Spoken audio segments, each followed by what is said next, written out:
10 second video viewers யாவருக்கும் இனிய வணக்கம்.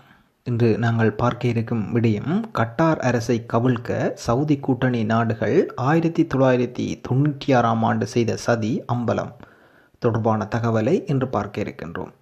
தீவிரவாதிகளுக்கு உதவுவதாக குற்றம் சுமத்தி கட்டாரின் வான்தரை கடல் வழி தடங்களை முடக்கியுள்ள சவுதி அமீரகம், பஹரன் மற்றும் எகிப்து ஆகிய நாடுகள் இணைந்து 1996 ஆண்டு கட்டார் அரசை கவிழ்க்க நடத்திய சதி அம்பலமாகியுள்ளது.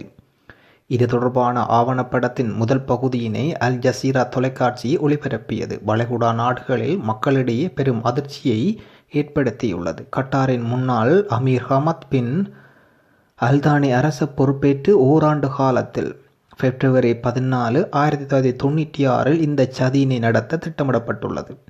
இத்திட்டத்துக்கு ஆபரேஷன் அல் அலி என்று பெயரிட்டு கட்டாரின் முன்னாள் அமீர் ஹமத் பின் அல்தானியின் நெருங்கிய உறவினராக இருந்தவர், உயர் காவல் அதிகாரி மற்றும் சில இராணுவ அதிகாரிகளை கொண்டு இதனை செயல்படுத்த முனைந்தனர்.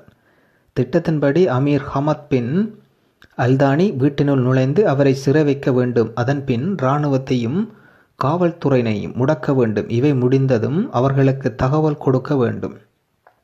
சவுதியின் எல்லையில் காத்திருக்கும் படைகள் கட்டாரில் நுழைவது என்பதே திட்டம்.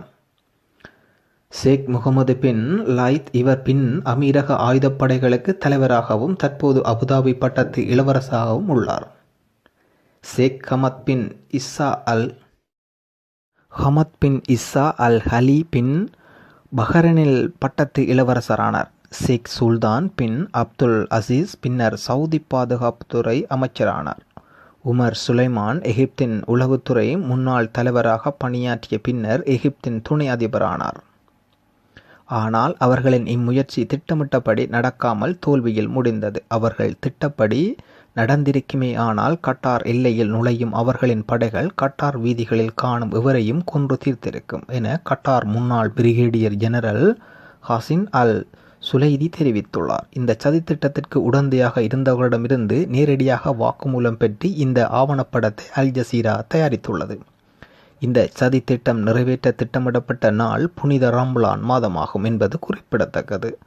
ஆவணப்படம் கண்டு அதிர்ச்சியை ஏற்படுத்தியவர்கள் புனித ரம்லான் மாதத்தினை புனிதமற்ற இறை விரோதமான காரியங்களையும் செய்ய இவர்கள் தேர்வு செய்வது ஆச்சரியமாக இருக்கின்றது என்று தெரிவித்தனர். தற்போதைய கட்டார் மீதான தடையும் கடந்த ஆண்டு புனித ரம்லான் மாதத்தில் கொண்டு வந்தது குறிப்பிடத்தக்கது. கட்டார் தமக்கு தேவையான தினசரி உணவு பொருட்களில் சுமார் 80% சவுதி துபாய் சார்ந்திருக்கும் குறிப்பிடத்தக்கது. திடீரென விதிக்கும் தடை மூலம் ரம்லானில் உணவின்றி பொதுமக்கள் கலகத்தை உருவாக்குவதை இந்த நாடு லட்சியமாக வைத்திருந்தனர். ஆனால் கட்டார் இதனை சமயோசிதமாக கையாண்டு சமாளித்தது.